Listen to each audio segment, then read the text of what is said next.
জামাতের সামনে কথা বলবে মাওলানা মুসলিম সাহেব। আসসালামু আলাইকুম ওয়া রাহমাতুল্লাহি ওয়া বারাকাতুহু। বিসমিল্লাহির রহমানির রহিম। ওয়াকুল জাআল হক ওয়া যাহাকাল বাতিল ইন্নাল বাতিলা কানা যাহুকা।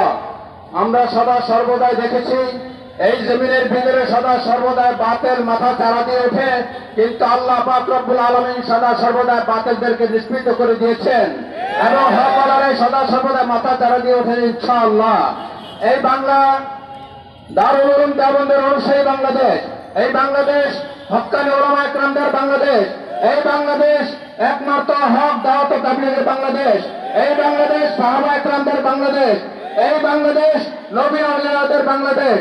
এই বাংলাদেশে কোন সাতপন্থীরা ঠাঁই পাবে না এবং এই বাংলাদেশের ভিতরে, এই বাংলাদেশের কোন জমিনে, কোন এলাকায়, কোন থানায়, কোন গ্রামে, কোন গঞ্জে, কোন ইউনিয়নে, কোন মসজিদে সাতপন্থীদের কোন ঠাঁই দেওয়া হবে না।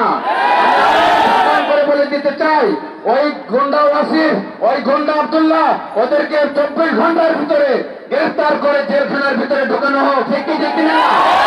বাংলাদেশে একমাত্র হক্কানি উলামা ইকরামদের কথা চলবে এবং আমাদের মুরব্বী হযরত মাওলানা মুফতি আব্দুল মালিক সাহেব দামাত বরকাতুহুমের নেতৃত্বে এবং হযরত মাওলানা আল্লামা মামুনুল হক সাহেবের নেতৃত্বে আমাদের যত উলামা ইকরাম আছে তাদের নেতৃত্বে আমাদের দাওয়াত ও তাবলীগ জামাত চলবে, চলে আসছে, চলছে, চলবে ইনশাআল্লাহ। আগামী জঙ্গি ইজতেমা একটাই হবে এবং হযরত উলামা ইকরামের নেতৃত্বে যে ইজতেমা, সেই ইজতেমা একমাত্র হবে, অন্য কোনো কাউকে ইজতেমা করতে দেওয়া যাবে না। এবং যাদেরকে আমাদের ভাইদের, মুসল্লিদের, মাদ্রাসার কচি কাঁচা বাচ্চাদের রক্ত ঝরাইছে যে মাঠে, ওদের কোনো ঠাঁই দেওয়া হবে না। এই কথা বলে আমার বক্তব্য শেষ করছি। আসসালামু আলাইকুম ওয়া রাহমাতুল্লাহ।